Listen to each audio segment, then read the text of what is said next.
Mocked for her kindness, the gentle orc girl refused to change her heart. The lights went out across Sector Vethkan at 300 hours, and they had not come back on in 11 years. Myra remembered the moment the way some people remember their first heartbreak, not as a single event but as a texture, a permanent weight in the air, the smell of cold stone and something burnt. She had been 8 years old, sitting cross-legged on the floor of her mother's workroom, watching the glow tubes flicker. 3 flickers, then nothing. Her mother had not said a word. She had simply pressed her palm flat against the workbench, let out a long, slow breath, and begun working by hand. Myra had learned everything from that breath. Now she was 19, and her hands were permanently stained with conductive resin, and she could feel the resonance of a dead circuit the way some people feel rain coming. She was also the only orc in the research collective of the Honored Reaches, a fact the collective reminded her of constantly, in ways both direct and indirect, through the particular silence that fell over a room when she entered it, and through the small adjustments people made to their posture when she spoke, as if they were bracing for something embarrassing. She was not embarrassing. She was correct. Those were different things, and the collective had spent 3 years failing to understand the distinction. Myra. Davin appeared at the mouth of the dormitory corridor, his datapad tucked under his arm and his hair doing the thing it always did in the morning, which was exactly nothing useful. He was human, which made him unremarkable in the collective's eyes, which was the only advantage he had ever consciously exploited. The board meeting is in 40 minutes. I know. You're eating standing up over a component tray. I know that too. He crossed the room and looked at what she was building. It was the 37th iteration of the same design, a resonance lattice no larger than her palm, built from reclaimed piezoelectric cells and 2 pieces of salvaged hull plating she had traded 3 weeks of meal credits to acquire. The lattice was beautiful in the way functional things are beautiful. Every joint was exactly where physics demanded it be. Every solder point was clean and intentional. It looked like something that worked. "Does it work?" he said. "Not yet. But it will." She looked at him. He was not being kind. He was being accurate, which was the only form of support she had ever trusted from him. They had been partners for 3 years, which in the research collective meant sharing a dormitory block, a budget allocation, and a mutual obligation to pull each other back from the edges they were both inclined toward. Davin's edge was recklessness, a tendency to submit incomplete proofs and argue his way through the gaps with confidence and charm. Myra's edge was precision at the cost of speed, a refusal to present anything she could not defend to the last decimal. Between them, they had produced more validated research in 3 years than most pairs produced in 10. The collective still seated them at the rear of every presentation hall. "It will work," she said, not to reassure him but because she believed it. "The principle is sound. Ambient galactic resonance passes through everything, through hull plating, through bone, through the living tissue of every species in the reaches. The vein don't drain the stars directly. They tune their suppression fields to a specific frequency and the energy stops flowing. It doesn't disappear. It just stops moving. And you can make it move again. I can make it move differently." She set the lattice down and wiped her hands on a cloth. "The vein suppression field has a gap, a frequency band they didn't bother to close because no technology in the Honored Reaches operates at that wavelength." "No technology," Davin said. "No technology," she agreed. He looked at her for a moment with the expression he wore when he was deciding whether to say the next thing. Then he said it. "You're going to tell the board that your solution is biological. I'm going to tell the board that the resonance band the vein left open is the same frequency as the natural bioelectric signature of certain orc bloodlines. Yes." The silence that followed was not comfortable. It was the silence of a man doing math he doesn't like the answer to. "They'll say you're talking about yourself," he said. "I am talking about myself." They'll say it's not replicable. It's a proof of concept. All proofs of concept are a single instance first. Myra. I know what they'll say. She picked up her lattice and slid it into the chest pocket of her work coat, where she could feel its weight against her sternum. I've been preparing for what they'll say for 8 months. What I haven't found a way to prepare for is being wrong, and I'm not wrong, so I'm not worried about the right things. He laughed, which was not the reaction she had expected, but was probably the correct one. All right, he said. Let's go get mocked. The boardroom of the research collective occupied the top floor of the central spire in settlement Can 7, which meant it had windows. Most of the settlement did not have windows. The vein suppression field had been operating for 11 years, and in that time the infrastructure of the honored reaches had degraded in every direction: heating, communication, medical fabrication, food synthesis, water reclamation. The collective existed to find a solution. It had been finding solutions for 11 years without finding one. The windows were, Myra had always thought, a peculiar priority. There were 14 board members. 12 were Valesi, the pale, narrow-faced species that made up the administrative backbone of the honored reaches, with their bioluminescent throat markings and their custom of sitting very still when they were displeased, which was most of the time. One was human, an older man named Weatherly who had lost 3 fingers on his right hand to a reactor accident and had strong opinions about the order of agenda items. And one was an orc, a broad-shouldered elder named Counselor Har, who had been on the board for 30 years and who looked at Myra sometimes with an expression she couldn't interpret, not pride exactly, but something in the same neighborhood. She stood at the presentation podium with her datapad open and her lattice in her coat pocket, and her prepared remarks ranked in order of importance, so that she could abandon the least important ones first if she needed to. She didn't get as far as the prepared remarks. The agenda states this is a proposal for alternative energy collection, said board member Tessar, the eldest of the Valesi and the one most reliably immovable. Researcher Myra, summarize.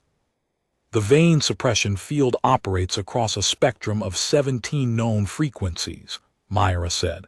It has a gap at frequency band theta-9. No existing technology in the honored reaches operates in that band. I have designed a lattice capable of collecting and amplifying ambient resonance at theta-9 and converting it to usable power. Brief silence, the kind that precedes questions designed to sound like questions but are actually conclusions. Theta-9, said Tessar, that is the bioelectric band. Yes. The biological resonance range of certain, he paused in a way that was precisely calibrated, non-standard species. The word sat in the room like something dropped. Myra kept her voice level.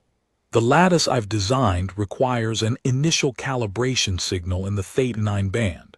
That signal can be provided by a living body with a natural bioelectric signature in that range. Once calibrated, the lattice sustains itself. The biological component is only required for initial activation. So the proposal, said another board member, a Valesi named Seth whose marking patterns indicated high technical training and low personal warmth, is that we power the settlement using an orc. She had known it would be said this way. She had known for 8 months. The proposal, she said, is that we use a natural property of orc physiology to unlock a collection method the vein did not consider worth closing because they underestimated us, which is something the vein do. I would prefer we not do it too. Seth blinked. The bioluminescent markings in his throat dimmed slightly, which Myra had learned was the Valesi equivalent of being caught off guard. Weatherly, the human board member, leaned forward. How much power are we talking about? A single calibrated lattice, running continuously, would produce enough to restore basic life support for settlement Can 7. A network of 100 lattices would restore full function across the sector. 100, said Tessar. Yes, and each one requires this biological calibration. Once, at the beginning, then it runs indefinitely on ambient resonance. From a single source. From a single orc with the correct bioelectric signature. She met his gaze. There are roughly 40,000 orcs in the honored reaches. Bioelectric resonance at Theta-9 occurs in a standard distribution. Based on the research literature, approximately 1 in 800 individuals will carry sufficient amplitude. That is 50 individuals, conservatively, more than enough to calibrate a network. Silence again. This one had a different quality. Counselor Har had not spoken. He was watching her with that expression she couldn't name. This is theoretical, said Seth. You have no working prototype. Myra reached into her coat pocket and set the lattice on the podium. It was very quiet in the room. She pressed her palm flat against the lattice. She felt it the way she had always felt it, not quite electricity, not quite sound, something that lived in the space between them. The resonance in her blood that she had spent years being told was nothing, a biological quirk, an artifact, a sensitivity that polite people didn't mention. The thing that had made lab technicians shift uncomfortably when she placed her hands near unshielded components and the instruments did things they shouldn't. The lattice lit. Not dramatically, not with a burst of light or sound. It simply began to glow, a steady, clean, blue-white luminescence that was not generated by any internal power source because the lattice had no internal power source. It was collecting. It was working. Nobody in the room moved. After 7 seconds, she counted. Myra lifted her hand. The lattice continued to glow. Once calibrated, she said, it sustains. They rejected it anyway. Not unanimously. Weatherly voted in favor. Counselor Har abstained, which was not the same as rejecting, but it was not the same as supporting either, and Myra found she could not look at him when the vote was read. The remaining 12 board members voted to refer the proposal to a theoretical review committee, which was the collective's polite way of placing something in a room it would never leave. The objections were technical on the surface: reproducibility, sample size, the risk of building a critical infrastructure network around a biological variable. Myra had answers for all of them, and none of her answers changed anything. Davin walked with her afterward through the settlement corridors, past the dim emergency lighting that had been running on backup chemical stores for 4 years, past the families who had learned to cook on shared heat blocks and read by hand-cranked lamps. He didn't say anything for a long time. The reproducibility argument is valid, he finally said. It's a concern, she said, not a rejection. In their minds, it's a rejection. In their minds. She stopped walking. They were outside, or what passed for outside, in Can 7, a maintenance corridor that opened onto the settlement's exterior wall, with a narrow strip of sky visible overhead. The sky above Sector Vethkan had been the same flat gray for 11 years. No stars. The vein suppression field extended to local light as well, a secondary effect of the frequency interference that nobody had managed to reverse. Can I tell you something? Obviously. I've been running the numbers for 3 weeks and I keep getting the same result. She took the lattice out of her pocket. It was dark now, quiescent, waiting. A single full-amplitude Theta-9 source, someone with a particularly strong bioelectric signature, could calibrate not just a lattice. It could calibrate the suppression field itself, feed a counter-resonance back through the veins' own network, turn their infrastructure against them. Davin was quiet for a very long time. That's not what you proposed to the board, he said. No. That's not a power collection system. No. That's a weapon. She turned the lattice over in her hands. It doesn't have to be a weapon. It could be a key. The vein use suppression fields that run on frequency control because nothing in the honored reaches can produce a countersignal. If something could, the field doesn't break, it reverses. turns into a broadcast, sends power back through the grid instead of blocking it. Myra. He was using the voice that meant he was genuinely worried, which was different from the voice that meant he was performing worry to slow her down. If this works the way you're describing, the vein will notice. Yes. And they'll respond. Yes. And we have no defense capability. We have 48 hours of ambient resonance stored in my lattice prototype, and the knowledge that the vein suppression network has a physical hub in this sector that they built 11 years ago and haven't modified since, because why would they? We have nothing they consider a threat. She looked up at the gray sky. I want to change that. The board just told you your power proposal is too risky. The board told me my power proposal is too dependent on orc biology. She put the lattice back in her pocket. I heard what they actually meant. I just don't intend to let it stop me. He stood there for a long moment. Then he said the thing she had been waiting for him to say. The thing he always said when he had calculated the odds and decided they were acceptable. All right, he said, what do you need? What she needed was 3 months, 22 salvaged components, 4 individuals from the orc community of Can 7 who were willing to participate in testing they could not fully disclose, and one night when the collective's monitoring systems ran their scheduled maintenance cycle and left a 6-hour window of reduced surveillance. She got all of it except the full 6 hours. She got 4.5. The 4 orcs who helped her were not researchers. They were workers. A water reclamation technician named Bada who had a bioelectric signature that nearly matched Myra's own amplitude. A maintenance engineer named Seth who had first discovered his Theta-9 resonance as a child by accidentally lighting up a decommissioned relay coil. And 2 sisters, Anda and Preth, who worked in the settlement's food synthesis bay and who had heard about Myra's proposal from Counselor Har and come to find her the following week. Myra had not expected Counselor Har to tell anyone about the proposal. She had not expected him to help at all, given the abstention. But when she looked at the sisters' faces, their composure, their readiness, she understood that the abstention had been political, not personal. That there were things Counselor Har could not do from the board table that he could do from a distance. She did not thank him directly. She wasn't sure she had the right to, but she understood it, and understanding felt like a kind of currency. The testing took most of the 3 months. Myra built 20 lattices and calibrated each one, learning as she went where the tolerances were, how long each individual needed to maintain contact, what happened when 2 Theta-9 sources were used simultaneously.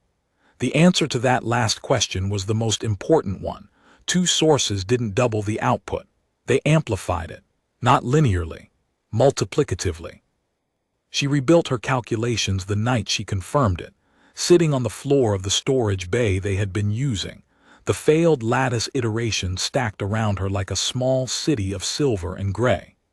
Davin sat across from her eating the last of a ration bar and watching her the way he watched her when she was close to something. How multiplicative, he said. She showed him the numbers. He stopped chewing. 5 sources, she said, properly synchronized. The combined resonance is sufficient to reach the suppression hub. She pointed to the sector map overlaid on her datapad. The hub was 7 kilometers from Can 7, built into the bedrock of a plateau that had been uninhabited before the vein arrived. It looked, from orbital imagery, like a geological feature. That was intentional. The vein built their hub to be invisible. They didn't build it to be defended, because they didn't believe anything in this sector could threaten it. 5 sources, Davin said. You have 4. I have 4 volunteers. She met his eyes. I'm the 5th. He looked at her for a long time. Outside the storage bay, Can 7 hummed its gray ongoing hum, the sound of a settlement running on borrowed time, on chemical backups and careful rationing, and the collective refusal of 40,000 people to accept that this was permanent. I want to be clear about something, he said. You're going to say it's dangerous. I'm going to say you're the one who makes this work. If something goes wrong. If something goes wrong, we are exactly where we are now. She gestured at the wall, the settlement beyond it, the 11 years of gray sky. I've thought about the failure conditions. The worst outcome of attempting this is that we fail and the Vane notice us and increase their suppression, which would change our situation from dire to catastrophic. I've weighed that. And catastrophic and dire feel very similar when you're eating synthetic protein in the dark. She stood up. I've also thought about the success condition. Do you want to hear it? He was quiet. If this works, she said, the lights come back on, not just here. The counter-resonance propagates through the Vane's own network, every suppression hub in the honored reaches. All of them simultaneously because they're all connected. 11 sectors, 400 settlements, 32 million people. Silence. When do we go? He said. They went on the 49th day of the 3rd month, at 200 hours, in a reclaimed cargo hauler that Seth had certified as mechanically functional, and Davin had certified as sufficiently unmarked to avoid automated patrol recognition. The hauler could hold 6 comfortably. It held the 5 of them and their equipment, and Davin, and the particular silence of a journey made before dawn, when everyone has already said what they needed to say. Myra sat in the forward compartment with the primary lattice in her lap, the 13th iteration, the final one, the one she had built 3 weeks ago and hadn't touched since because it was right, and she knew better than to adjust things that were right. It was larger than the prototype she had shown the board. It was built from better materials, salvaged and traded, and in one case genuinely stolen from the collective storage under circumstances she would explain later if there was a later. Around the lattice she had wound a thin copper wire and attached to that wire a sound transducer, the smallest one she'd been able to find, that she'd calibrated to a specific frequency, not the Theta-9 band, something adjacent to it. Something that existed in the electromagnetic overlap between machine function and human hearing. Bada noticed it first. What is the transducer for? Myra had been asked this question by Davin, and had given him a technical answer he had accepted without fully understanding. She gave Bada the real answer. When my mother worked, she said, she used to hum. She looked at the transducer. She didn't know she was doing it. It was something she did when she was working, when she was focused, a sound without words, just a pattern. I grew up hearing it in the walls of her workroom. She paused. I ran a spectral analysis on my own Theta-9 output 6 months ago. The frequency pattern is not random. It matches a melody, my mother's melody. Nobody spoke. I don't know if she was generating Theta-9 resonance her whole life and didn't know it. I don't know if I learned the pattern from her or if it's genetic. But when I hum the melody, my output amplitude increases by 38%. She touched the transducer. I built the lattice to receive the melody as an input signal, to use it as a calibration anchor. She looked up. The Vane can model biology. They can map Theta-9 signatures and build suppression overlays for species they've studied. But they've never heard my mother hum. They don't have a model for something that's specific. Seth made a sound in his throat. Anda and Preth exchanged a look that Myra couldn't entirely parse, but that felt, somehow, like recognition. My grandmother used to sing when she welded, Preth said quietly. We all thought it was just something she did. It probably was, Myra said, but it was also something more. The hauler moved through the pre-dawn dark. 7 kilometers, measured by Davin on the navigation console, counting down in a quiet voice as the plateau grew visible through the forward screen. Not dramatic, just a flat rise of stone in a gray landscape, unremarkable, exactly as designed. And at its base, visible only if you knew to look for the particular electromagnetic distortion that marked active infrastructure, the hub. A low dome of foreign material, smooth-sided, no visible entrance because the Vane didn't use entrances the way honored reaches species did. They used frequency-keyed permeability, solid surfaces that emitted authorized signals and nothing else. We don't need to go inside, Myra said, We need to be within 40 meters. They parked the hauler in the shadow of the plateau's eastern face and moved on foot. The ground was cold. The sky overhead was that particular vein gray, the light suppression making the pre-dawn darkness absolute in a way that natural darkness never was. This was not the absence of light, but the presence of something that ate it. Myra thought about that as she walked. 11 years of it, her whole adult life, and her mother's last years of it, working by hand in the dark with the sound of that melody moving through the walls. She set up the array in 15 minutes. The lattices, all 20, arranged in a 5-pointed configuration per the geometry she'd calculated, went into the ground on spike-mounted bases Seth had fabricated in the settlement's machine shop. The primary lattice went at the center. Davin ran the connecting wire between points, working fast and quiet, his breath visible in the cold air. Bada, Seth, Anda, and Preth took their positions at the 4 outer lattices without being asked. They had run the sequence enough times in testing that their bodies knew what to do: palm contact, measured breathing, the conscious settling into the resonance that each of them described differently. Bada called it like holding still while a river moves through you. Seth said it felt like remembering something you'd never learned. The sisters said nothing about it, just went quiet in a way that suggested the experience was private. Davin came to stand beside Myra at the center. "The board is going to be furious," he said. "I know. Tessar is going to call this unauthorized experimentation with alien infrastructure." He's not wrong. Weatherly is probably going to give you a lecture about procedure. I'll accept the lecture. She looked at the hub.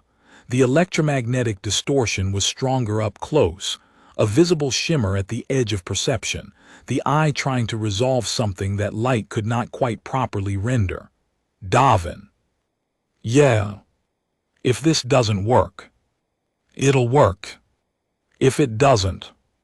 "Myra," he said it quietly and simply, "it'll work because you built it.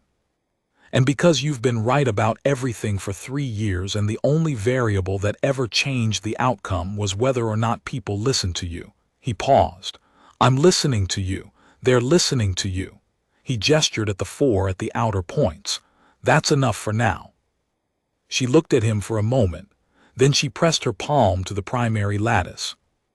The resonance came up through her hand and into her chest, and she felt it the way she always felt it.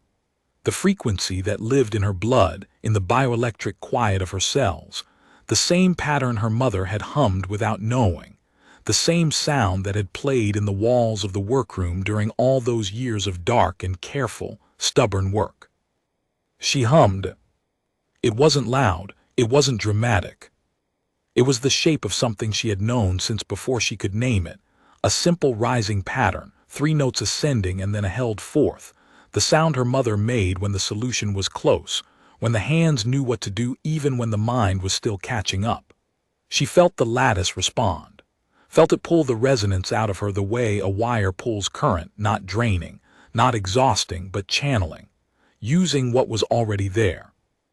At the outer points she felt the others. Not consciously, not as a network she could map, more like the way you become aware of warmth from 4 directions at once without knowing the source of each.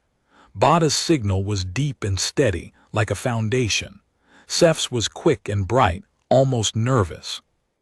Anda and Preth moved together in a way that suggested the synchronization between them was natural, genetic, the result of a lifetime spent in the same biological frequency. The combined resonance hit the primary lattice, and the lattice translated it, and the translation hit the hub and the hub. Nothing happened for 4 seconds. 5. 6. Myra kept humming. She did not stop because doubt had arrived. She stopped herself from stopping because doubt was not information. It was a feeling, and feelings were allowed to exist alongside work without interrupting the work. 7 seconds. On the 8th second, the suppression field cracked. Not broke. Cracked like ice under slow pressure, a sound below hearing, a structural failure propagating outward from the hub along the connections Myra had spent 8 months mapping. The veins network was designed to suppress. It was not designed to absorb a counter-resonance generated at its own frequency by biological sources it had no model for, because the vein had surveyed the honored reaches before the suppression and cataloged its technologies and never thought to catalog a melody. The crack became a shudder. The shudder became a cascade. And then, slowly, impossibly, in a way that seemed to have no single moment of transition, but rather a gradual brightening like a dawn that had been waiting 11 years, the sky changed color. Not all at once, not dramatically. The gray lightened by degrees, moving through a spectrum of grays into something that was not quite gray, into something that was almost, not the full light of the stars the suppression had been blocking, but the first fraction of it, the light that comes before light, the suggestion of morning. Davin made a sound beside her. Myra kept humming until she felt the cascade complete itself, felt it, through the lattice, as the network rewrote its own function from suppressor to broadcaster, the veins infrastructure doing what she'd calculated it would do when presented with a counter-resonance at theta-9, propagating the reversal outward along its own connections, hub to hub to hub, each one converting, each one adding its output to the broadcast rather than the suppression. 11 sectors, 400 settlements. The vein had built an extraordinarily efficient network. It was extraordinarily efficient in both directions. She lifted her hand. The lattice continued to glow. The sky continued to lighten. Behind her, she heard Bada sit down heavily on the ground, not from weakness but from something else.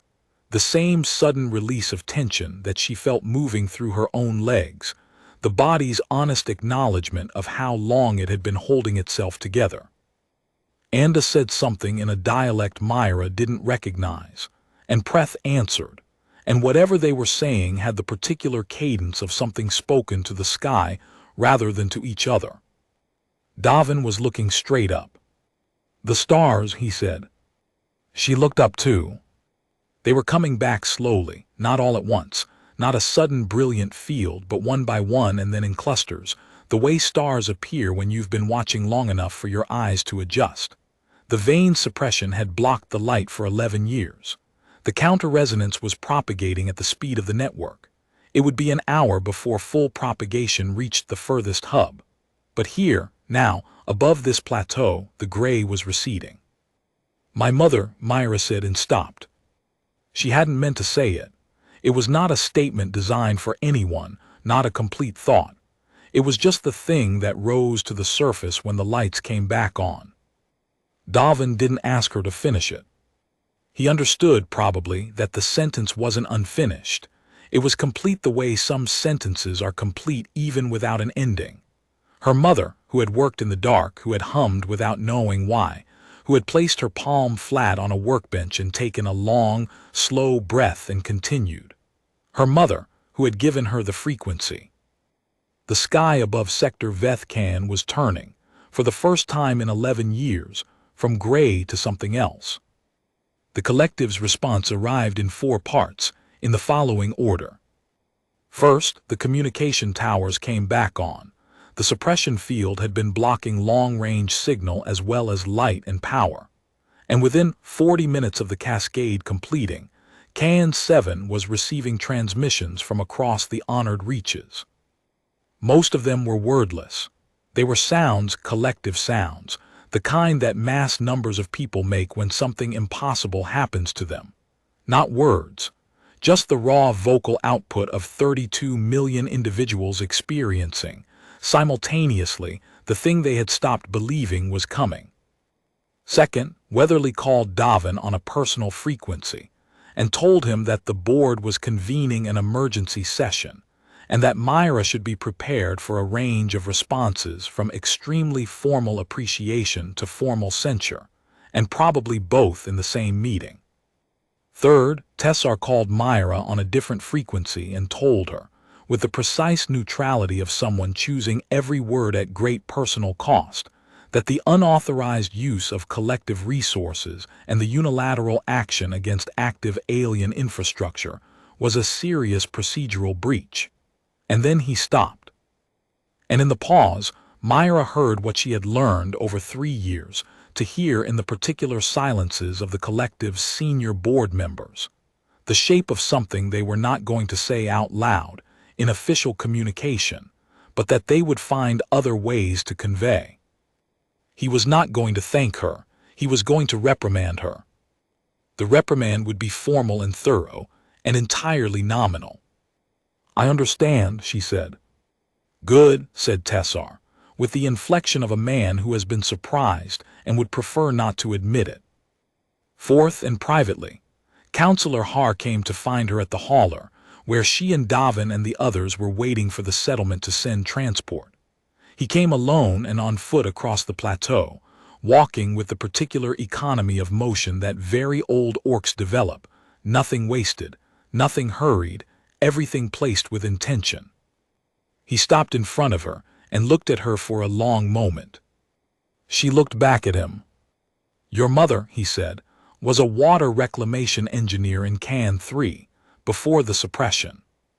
Myra was quiet. "I knew her work," he said, "not personally, by reputation. She was considered the best diagnostician of failing reclamation systems in the sector. Colleagues said she could tell what was wrong with a system by listening to it." He paused. "They meant that as a metaphor." "It wasn't," Myra said. "No," said Counselor Har, "I don't think it was." He looked at the lattice array, still planted in the ground, still glowing in the early light of a sky that was no longer gray. "The abstention," he said. "You don't need to explain it." "I know I don't need to." He looked at her. "I abstained because a vote against the proposal would have killed it procedurally. And a vote for it from me would have given Tessar a reason to refer it to a secondary committee that requires unanimous approval to override, which it would not have received." He let that sit for a moment. The abstention kept the outcome tied. Weatherly's support kept it from a formal rejection. The referral to theoretical review meant that you were not officially forbidden from pursuing it independently. Myra looked at him. "You were giving me room." "I was giving you the minimum room available to me within the structure I operate in." He held her gaze. "It was not enough room." "I am aware of that." She thought about her mother's breath, the long, slow exhale of a woman who had understood, at 8 o'clock in the morning on a day when the lights went out, that the work would continue regardless. Not because she had been given permission, because the work was true and it was hers and those were the same thing. "It was enough," Myra said. He looked at her for another moment. Then he did something she had not expected. He reached out and placed his hand briefly, once, on her shoulder. Not the formal gesture of the collective. Something older. Something she had seen the older orcs in the settlement do when someone had done a hard thing well. Then he turned and walked back across the plateau, toward the settlement transport that had appeared on the horizon. The formal reprimand was issued 6 days later. It was 3 pages long. It cited 11 specific procedural breaches, including unauthorized use of storage facilities, misappropriation of collective components, and conducting an operation against active alien infrastructure without board approval. The language was precise and thorough and unarguable.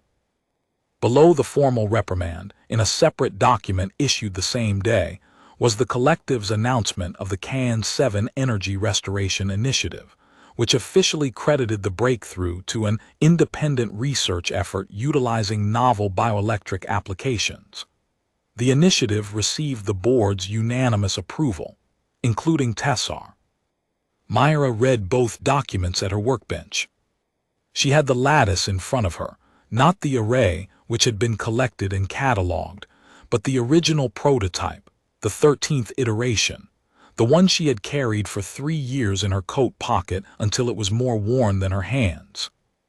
Davin came in with 2 cups of something hot and set one in front of her. "They're offering you a senior research position," he said. "Full resource allocation, No more rear-of-the-hall seating. I know. You're going to take it, obviously. Obviously. She picked up the lattice. The glow was faint now. It had been running continuously for 6 days, and the ambient resonance in the settlement was lower than it had been during the demonstration. The counterfield still propagating to the far sectors, the grid still rebalancing. It would stabilize. She had calculated it would stabilize. What I want to know is whether Weatherly is going to say "told you so" to Tessar. Davin sat down. Weatherly has been extremely dignified about the whole thing. It's making everyone uncomfortable. She laughed. It was a real laugh, the kind that came from somewhere genuinely surprised. She hadn't laughed she didn't count the months. It had been a long time. Outside the workroom, through the door Davin had left open, she could hear the settlement. Not the specific sounds, just the texture of it.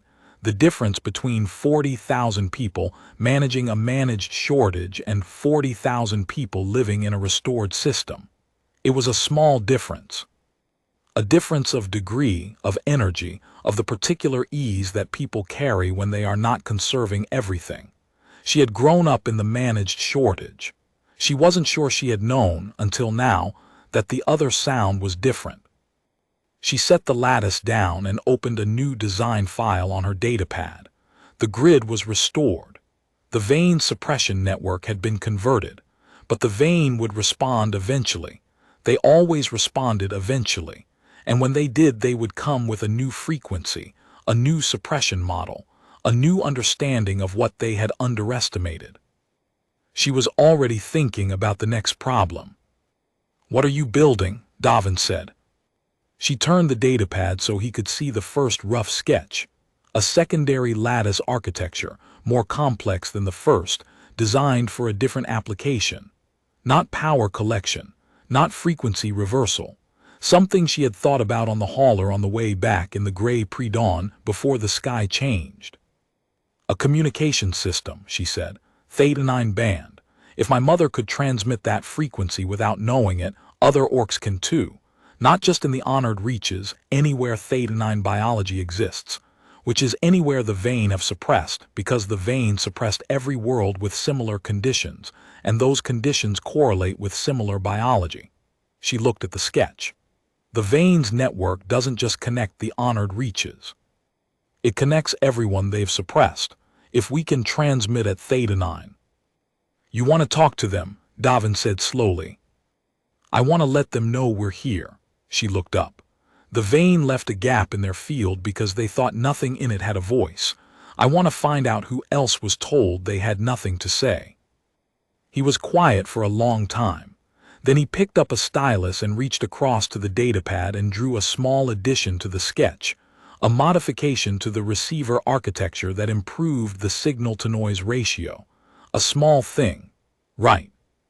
She looked at the modification. She looked at him. "You're going to need a bigger prototype," he said. She turned back to the design. Outside, the sky above Sector Vethkan was light, the full, unblocked light of stars that had been there all along, shining through 11 years of gray and doubt and careful, stubborn, continuing work. She began to build. Her mother had taught her that. Not the science, though the science had come from her too, one frequency at a time, one breath at a time, through walls and workrooms and the long years of managed dark. But the other thing, the thing underneath the science. You press your palm flat, you take a long, slow breath, you hum the melody. And you continue. The first transmission came 17 days later. Myra was in the new lab, a proper lab now, with full resource allocation and walls that didn't need to be borrowed, when the receiver array registered an incoming signal at Theta 9. Not a data packet, not a coded message, just a signal, faint and intermittent, from a direction that the sector maps indicated was deep void. Uncharted, no known settlements. She recalibrated twice and confirmed it both times. Davin was beside her when she ran the spectral analysis. The output appeared on her display in a cascade of frequency bars, and she looked at them for a long moment before she understood what she was seeing. Not random noise, not a natural emission, not equipment artifact. A pattern. A simple pattern, 3 notes ascending, and then a held fourth. The shape of something very old, being done by something very far away. In the only frequency band the vein had left unguarded, because they had looked at the species they suppressed, and concluded that nothing in the gap had a voice worth hearing. Myra's hand found the edge of the console. She had sent the message 48 hours after the lattice network came online. Not words, she didn't know their words, whoever they were. She had sent the melody, her mother's melody, the frequency of something stubbornly continuing. And something, somewhere in the dark, had heard it. "They're there," Davin said quietly. "Yes." "How far?" She looked at the signal delay, ran the calculation. The number that came back made her sit down, which she didn't do often. "Far," she said. The signal would have been traveling for a long time. She looked at the frequency pattern again, the rising 3 notes, the held fourth, not identical to what she had sent, slightly different, adjusted for a different bioelectric signature, a different voice, but the same structure, the same essential shape. She had not invented the melody. She had never thought she had. She had assumed it was her mother's. Now she was revising the assumption. It was older than her mother, older, probably, than the vein. It was whatever frequency a particular kind of living thing naturally moved toward when it was working in the dark, when the hands knew what to do even when the mind was still catching up. She pulled up the response architecture, the secondary lattice system she had designed on the hauler, the communication array she had been building for 3 weeks. It wasn't finished. She had 4 functional nodes and needed 12. She looked at the incomplete design. She looked at the signal. "How long to finish the array?" Davin said. She thought about it honestly, the materials she had, the people she could ask, the node architecture she had been streamlining. 6 weeks if I'm careful," she said, 4 if I'm not. He handed her a stylus. She took it. She was not careful. Seth heard about the signal and arrived the next morning with 3 fabricated node housings and a look on his face that said he hadn't slept. Bada arrived an hour later with a precise analysis of which available collective components had the right electromagnetic tolerances. The sisters Anda and Preth came at noon with food, and the news that the settlement's young orc community had been informally asking how to get involved, and could they. Myra told them yes. Counselor Har came that evening. He stood in the doorway of the new lab and looked at the activity and the growing array and the signal trace still scrolling on her display, and said nothing for a long moment. Then he said, "Your mother would have said you're working too fast." "She'd be right," Myra said, without looking up from the node she was soldering. She'd have been glad to be right. She didn't answer that. She kept her hands moving, the solder precise and clean, each joint exactly where physics demanded it be. The melody was playing from the transducer on the primary lattice. She had started running it continuously 3 days ago as a beacon, a steady pulse in the open frequency, something to navigate toward if you were out there listening. 11 years of dark, 17 days of light, 32 million people in restored systems, and now, from somewhere in the uncharted void, an answer. The vein had built a network of suppression across every world where a certain kind of life had found a certain kind of resilience. They had mapped the technologies and not the biologies. They had cataloged the tools and not the voices. It was, Myra thought, a very specific kind of failure. The kind that comes from looking at a thing and seeing only what it can't do. She had made that mistake herself once.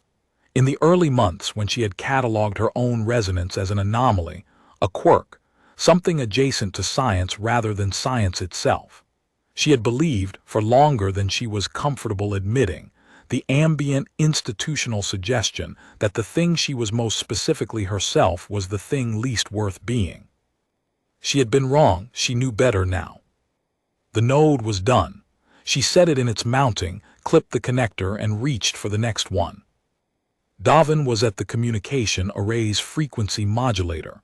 Making an adjustment, she watched out of the corner of her eye and recognized as right before she could consciously articulate why. Bada and Seth were building the outer node ring with the methodical competence of people who had done it before and didn't need supervision.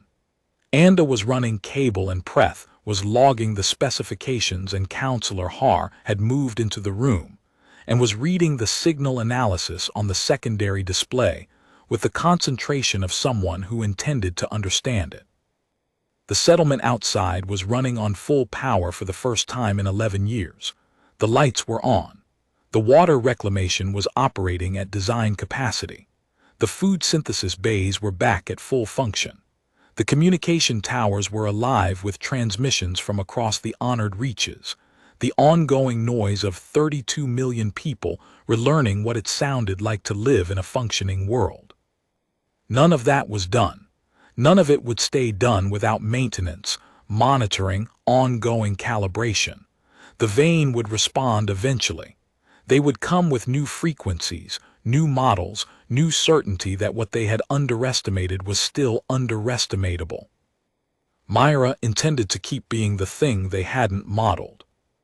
And now there was someone else, somewhere deep in the void, carrying the same melody in their bioelectric blood, having heard the signal and understood it and answered it.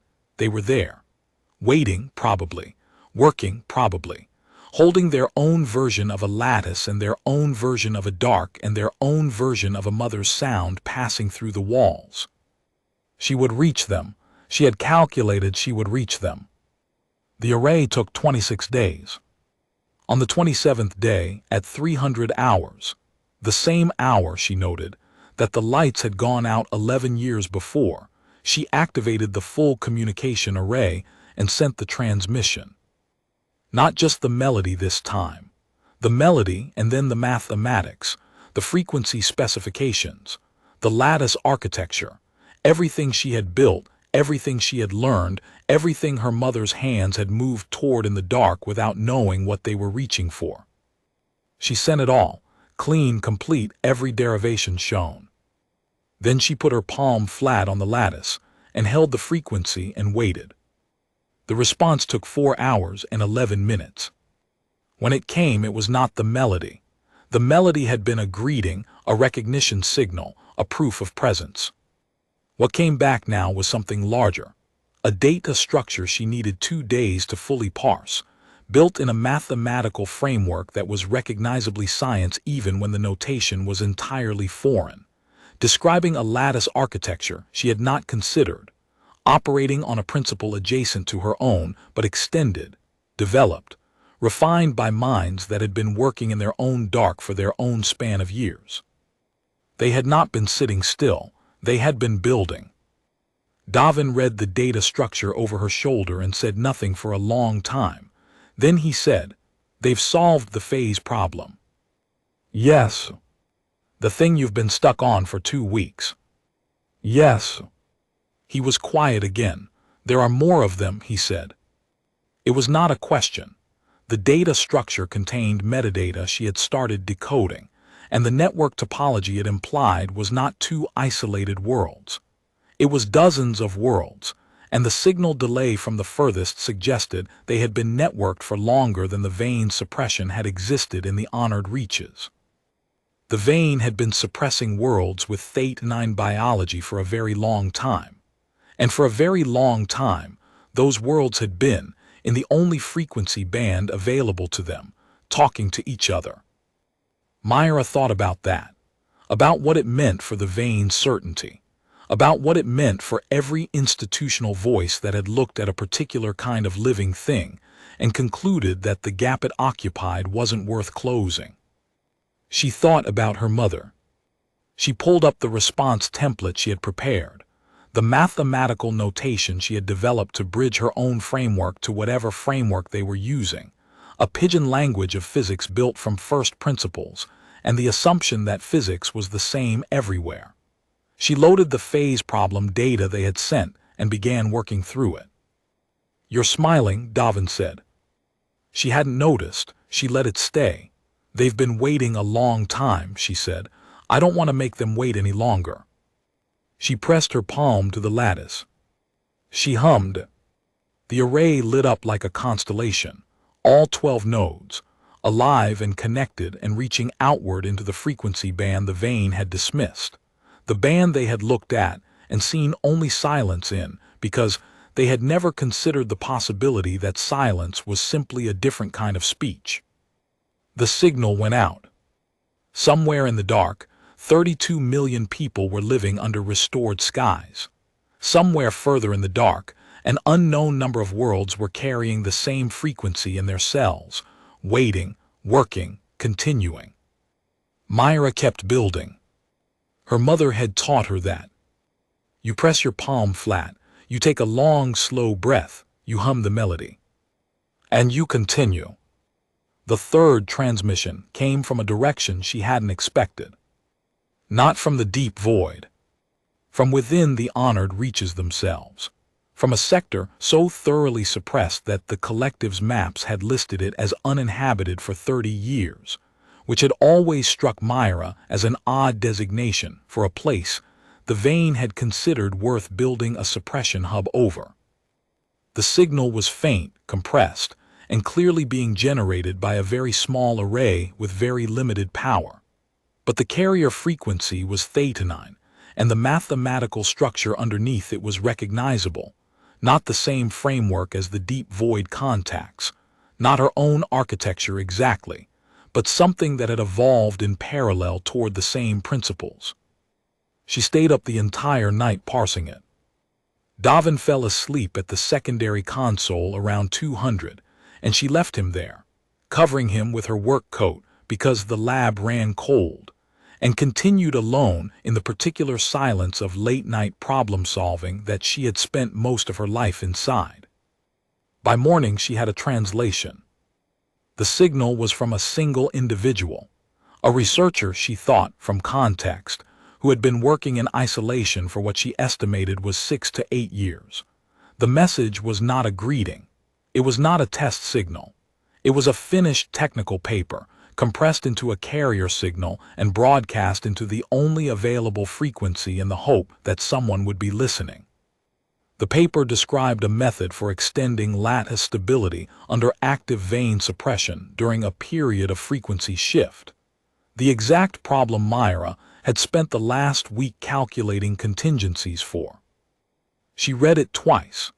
Then she sat back in her chair in the cold lab with the light of the display on her face and felt something she recognized as the particular quality of being less alone in a problem than you thought you were. She began preparing a response at 500. By 600, Davin was awake and reading over her shoulder, and making the small, precise notations in the margin of her work that meant he was seeing it clearly. By 800, she had her reply ready. She sent it at 810, the technical response, the full network topology, the contact protocol, the knowledge that they were not broadcasting into silence. The reply came back in 3 hours and 40 minutes. It was not another paper.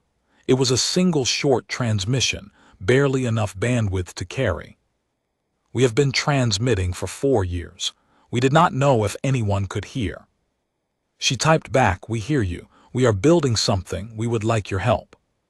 The response delay was shorter this time, as if they had been sitting at their array, waiting, not quite daring to step away.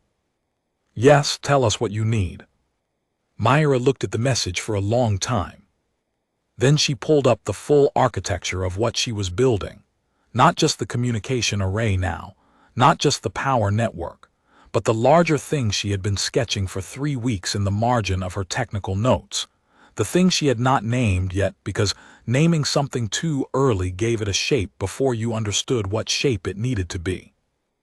A network, not a power network, not a communication network, both. And underneath both, the thing that made both possible, a web of thetanine sources distributed across every world the vein had suppressed, each one a node in a system the vein's own infrastructure would carry, their suppression network repurposed as the backbone of the resistance they had prevented. 11 sectors in the honored reaches. dozens of worlds in the deep void contacts topology, an unknown number of isolated researchers transmitting into silence and hoping. The Vane had built a very efficient network. She began to write the architecture document. Not a proposal, she was done writing proposals for people to vote on.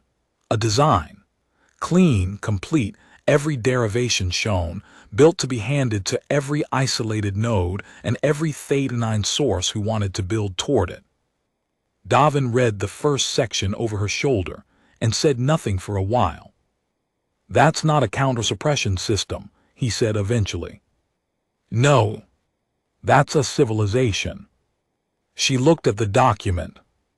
At the 17 pages of initial architecture representing maybe 3% of what the full design would eventually be, built from the work of a researcher in an isolated sector who had been transmitting into silence, and a pair of young scientists in a dormitory workroom, and 4 workers who had discovered their own resonance and chosen to do something with it, and an old counselor who had given what room he had, and all the unnamed others out in the dark who were working toward the same place from different directions. "Yes," she said, "I think it is." She pressed her palm to the lattice. She hummed the melody. And somewhere in the honored reaches and in the deep void, and in a suppressed sector that the collective's maps called uninhabited, in a lab where a single researcher had been sending papers into silence for 4 years, the signal went out. Steady, clean, not a declaration, not a victory speech. Just the sound of something continuing. The Vane would come with new frequencies. They would build new models and assign new suppression bands and adjust their certainty upward in the places it had failed. They would look at what had happened and begin preparing for the next version of it. Myra would be ready for the next version. She was already thinking about the version after that. She had been told, in a dozen ways and by a dozen voices, that the gap she occupied was not worth closing, that the frequency in her blood was not science, that the thing she was most specifically herself was the thing least suited to the work. She had not changed her heart. She had not hardened it, which would have been easier. She had not let the mockery calcify into the kind of useful armor that stops working once the fight requires you to feel something. She had kept it exactly as it was, open, precise, stubborn, attentive to the small things, the burn on a solder point, the held breath before a cascade, the melody in the walls of her mother's workroom. The Vane had suppressed 32 million people by understanding their technology and not their biology. Myra intended to introduce them to the difference. She worked until midnight. When she finally stopped, the lab was warm. Davin had adjusted the heating at some point without mentioning it, and the communication array was running on its own steady pulse, the melody cycling out into the Theta-9 band at intervals, a consistent signal, a landmark in the frequency. She put her work coat back on. She picked up the original lattice, the 13th iteration, the one she'd carried for 3 years, worn and familiar and still glowing its faint steady blue-white, and slipped it into her pocket. She walked to the window of the new lab. The sky above Sector Vethkan was full of stars, not the suggestion of stars, not the first sparse returnees she had watched appear on the plateau. The full field, the sky as it had been before the Vane, as it would have looked to every generation before hers, as it had looked to her mother before the lights went out. She stood at the window for a long time. Then she turned back to the work, because the work was not done, and the work was what she was, and she was not the kind of person who confused stopping with finishing. She pressed her palm flat. She took a long, slow breath. She began,